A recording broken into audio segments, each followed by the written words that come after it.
The air inside Brookdale Superior Court was dense enough to taste, thick with murmurs and muffled speculation. People packed the gallery rows, craning for a better view of the teenager standing alone at the defendant's table. 18-year-old Marcel Holt didn't look like someone accused of vehicle burglary and resisting arrest. He wore an oversized navy hoodie, faded jeans, and stood with the quiet composure of someone who had more questions than fear. The polished table in front of him felt almost comically too big for his lean frame, but Marcel didn't fidget, he didn't look away, he didn't shrink. Judge Leonard Burlow leaned back in his chair, hands folded atop his stomach, exuding the bored confidence of a man who had already decided how the day would end. Burlow wasn't cruel, just dismissive. He loved efficiency, hated delays, and never hesitated to remind defendants that their time mattered far less than his. "You understand where you are, Mr. Holt?" the judge asked, adjusting his glasses. This isn't some school argument club. The courtroom chuckled, even the bailiff smirked, but Marcel didn't react. He simply studied the judge with a steady, unreadable expression. He had grown up absorbing the justice system by osmosis. His mother, Sierra Holt, a longtime legal assistant, spent evenings unpacking the chaos of her workday.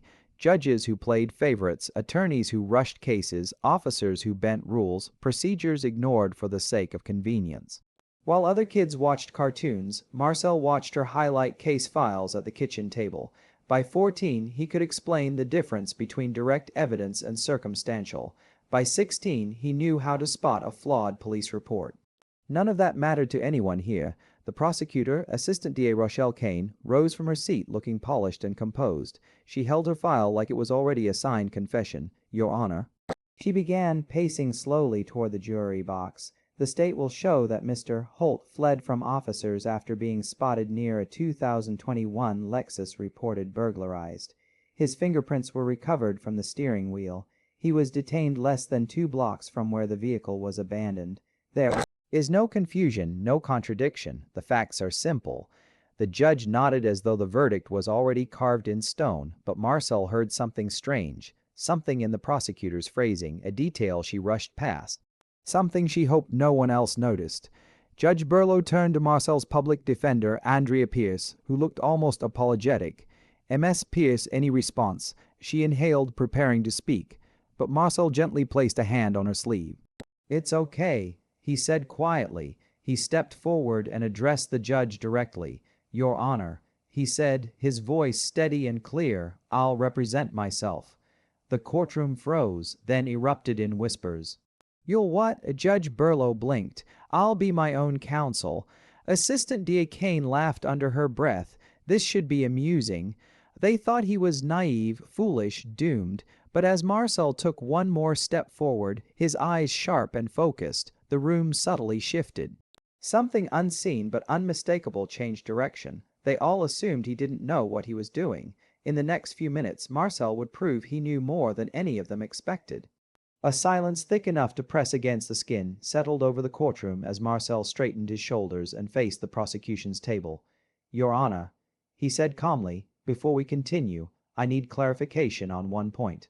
Judge Burlow didn't hide his irritation. "Make it quick. I have a meeting at 3. Marcel nodded, then turned to Ada Kane. "You said Officer Blake Turner personally observed me inside the Lexus before it was abandoned. That's in his report, correct?" Kane crossed her arms, projecting annoyance. "Yes, that is what he documented. And he was on duty at the time, of course," she replied. Marcel tilted his head slightly. He already knew she was wrong. Then, he said, his tone still casual, "I moved to suppress that portion of Officer Turner's report." "On what grounds?" Judge Burlow demanded. "On the grounds that Officer Turner wasn't even in the area when the burglary occurred." Marcel said, "And I can prove it." A ripple spread across the gallery. Kane's smirk faltered. "What are you talking about?" she snapped. "Your Honor," Marcel said, addressing the judge again, "I request the officer's GPS logs for that evening. If his report is accurate, his location data will confirm it. If it doesn't, he let the rest hang in the air." Judge Burlow turned slowly to Kane. "Does the state have any objection to verifying the logs?" Kane hesitated, just a second, but it was a second too long. "No objection," she said finally, but everyone already felt the shift. Marcel continued, As for the fingerprint evidence, he said, turning toward the gallery as though addressing everyone, the prosecution wants you to assume that because my prints were found on the steering wheel, I must have committed the crime. The judge narrowed his eyes. Is that not the case? Marcel shook his head. No, Your Honor. I touched the car earlier that evening because the door was already cracked open outside a convenience store. I didn't take anything. I didn't drive anywhere. I didn't even sit inside the vehicle. Whispers stirred. Kane rolled her eyes. Convenient story. Is it? Marcel asked. Because if the state actually believed the fingerprint analysis was airtight, they would have called the forensic specialist to testify. But they didn't. Why not? Judge Burlow slowly turned toward the prosecutor. Ms. Kane, why wasn't the analyst subpoenaed? Kane stiffened. It wasn't necessary. Or, Marcel interjected, because the chain of custody for the sample wasn't properly documented. The room erupted. Even Judge Burlow leaned forward, suddenly invested, but Marcel wasn't finished. Your Honor, he said, retrieving a folded paper from his file, I would like to enter this into evidence. A statement from the vehicle owner, Mr. Henry Cormack. Kane's expression twisted. Marcel unfolded the paper and read, I ran inside the store and left my car running. The person who jumped in wasn't the young man the officers arrested. The person I saw was older and definitely not black. The room gasped. Marcel lowered the paper. So the owner said I wasn't the one. The officer wasn't where he claimed to be, and the state hid this statement from the case file. He looked toward the judge. Your Honor, how is this still a valid prosecution? Kane thought she was losing control. What she didn't know was that Marcel hadn't even revealed the strongest part of his defense yet. Judge Burlow sat unusually still, staring down at the evidence in Marcel's hands, as if the words might rearrange themselves into something less damaging. The gallery buzzed with escalating whispers, half disbelief, half fascination. The teenager who wasn't supposed to speak had just rattled the prosecution's confidence down to the bones. Ada Kane snapped her folder shut. This doesn't change the facts, she insisted. The defendant was found blocks away from the abandoned Lexus, acting suspicious. Marcel didn't raise his voice, but his interruption cut cleanly through hers. I was walking home with snacks, suspicious snacks, apparently. Soft laughter rippled through the gallery. Kane's jaw tightened. Marcel stepped forward. Your Honor, may I show the court something else? Judge Burlow gestured with a tired hand. Go on. Marcel placed a stack of printed photos on the evidence podium. These are surveillance stills from the convenience store. They show me inside at the exact time the Lexus was stolen. My friends were with me. All of us appear on the footage. I obtained it legally. My mother requested it before it was overwritten. Kane blinked hard. This wasn't in her file. Marcel continued, when I left the store, the Lexus was parked out front with the passenger door slightly open. I checked it out of curiosity, touched the steering wheel, then walked away. Judge Burlow flipped through the photos. And this time stamp. This is minutes before the reported theft. Yes, Your Honor, and the owner's statement confirms someone else jumped into the vehicle shortly after. Kane stepped forward, desperate to regain footing. Your Honor, this footage could have been edited. We haven't authenticated it. Marcel lifted a brow. You're welcome to subpoena the store manager. The judge looked almost amused now. Ms. Kane, would you like to request that? Kane cleared her throat. Not at this time. The gallery reacted instantly. They understood what that meant. Marcel exhaled slowly. He didn't want a theatrical moment. He wanted fairness, but the system wasn't designed to give it willingly. He approached the bench with the last piece of evidence he'd been holding. Your Honor, this is a copy of the officer's audio recording from the arrest. Kane paled. You don't have. It was part of the discovery, Marcel said calmly. You sent it? The judge nodded for him to continue. Marcel pressed play. The courtroom fell silent. Officer Turner's voice crackled through the speaker. Found a kid walking near the area. Doesn't match the witness description, but he'll do. Bring him in. A collective gasp exploded across the room. Even Judge Burlow sat upright, eyes sharp, disbelief flashing across his face. Kane's face drained of color. Marcel shut the recorder off. He'll do, he repeated quietly. Those are the words the officer said while detaining me. I was a short-cut, not a suspect. Silence saturated the room, thick and inescapable. Marcel stepped back. Your Honor, that's the system I grew up hearing about, and now I've stood inside it. Every eye in the courtroom shifted to Judge Burlow, waiting. The judge was about to make a decision that would shock the entire courtroom, but someone else would speak first, changing everything. Before Judge Burlow could deliver his ruling, a voice echoed from the gallery. "Your Honor, may I approach?" Everyone turned. A man in a gray suit, Deputy Chief Marcus Dillard, head of Internal Affairs, stood from the back row. His presence alone made the prosecutor straighten like a snapped ruler.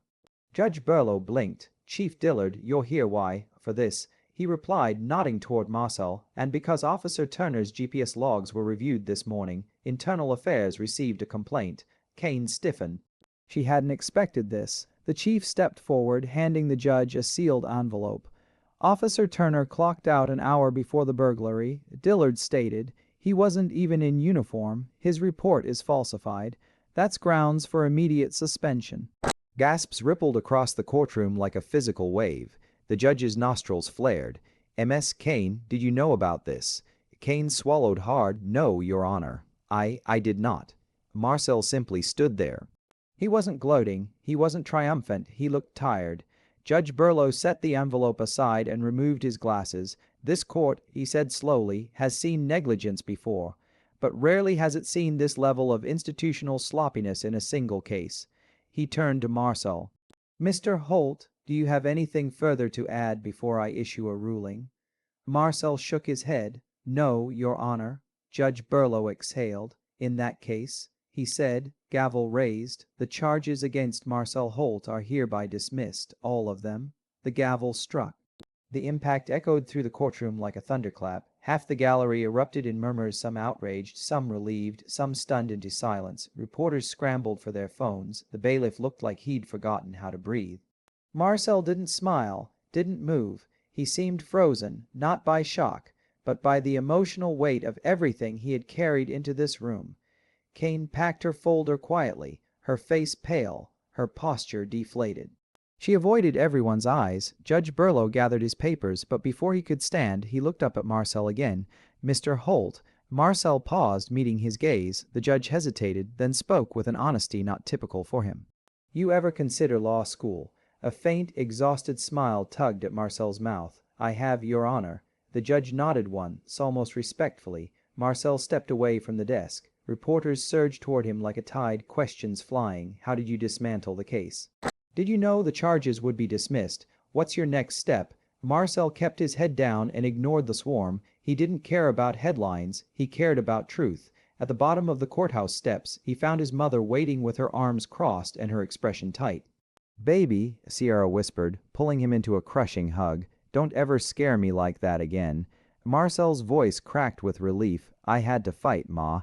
She held his face in both hands. "You didn't just fight. You exposed the whole damn system." Behind them, Chief Dillard spoke quietly into his phone.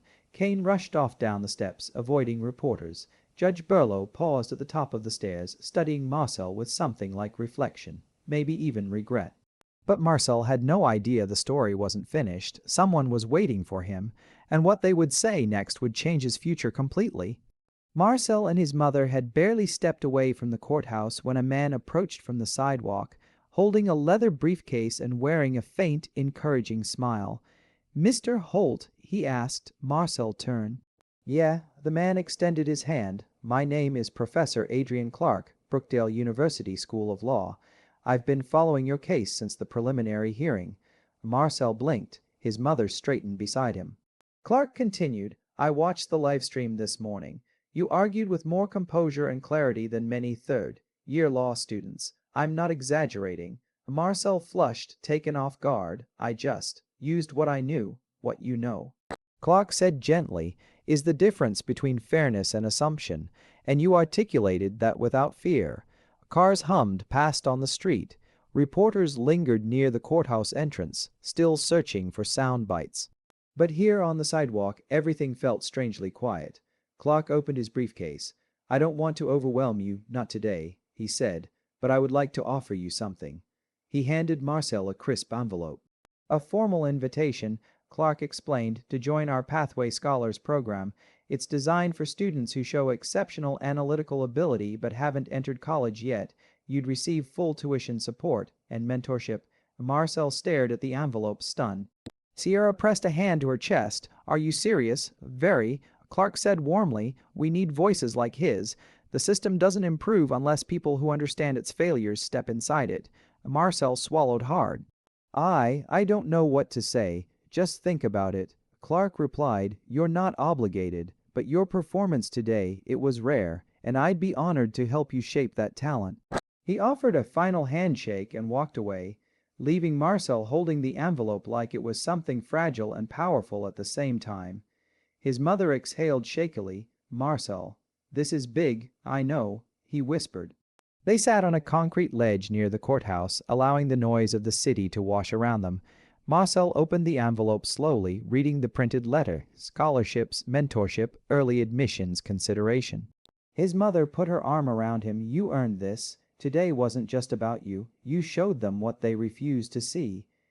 Marcel stared up at the courthouse steps, the judge, the prosecutor, the officer who had said he'll do. He thought about the kids who didn't have a mother who taught them these things. Kids who got swept into a machine that never paused to check if it had grabbed the wrong person. This isn't the end, he said softly.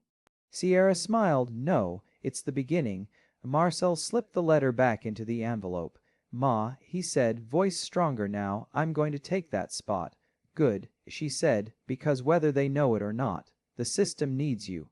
As they stood to leave, a cluster of high school students across the street recognized him and whispered excitedly. A reporter lifted a camera but lowered it again when Marcel shook his head. He didn't want to be a spectacle. He wanted to be useful. Marcel took one final look at the courthouse, the place that tried to define him and the place where he reclaimed his voice. He wasn't done, and he wouldn't be walking into rooms like that alone anymore. Marcel Holt walked into court as a defendant. He walked out as a future attorney, and this time the system wouldn't be ready for him.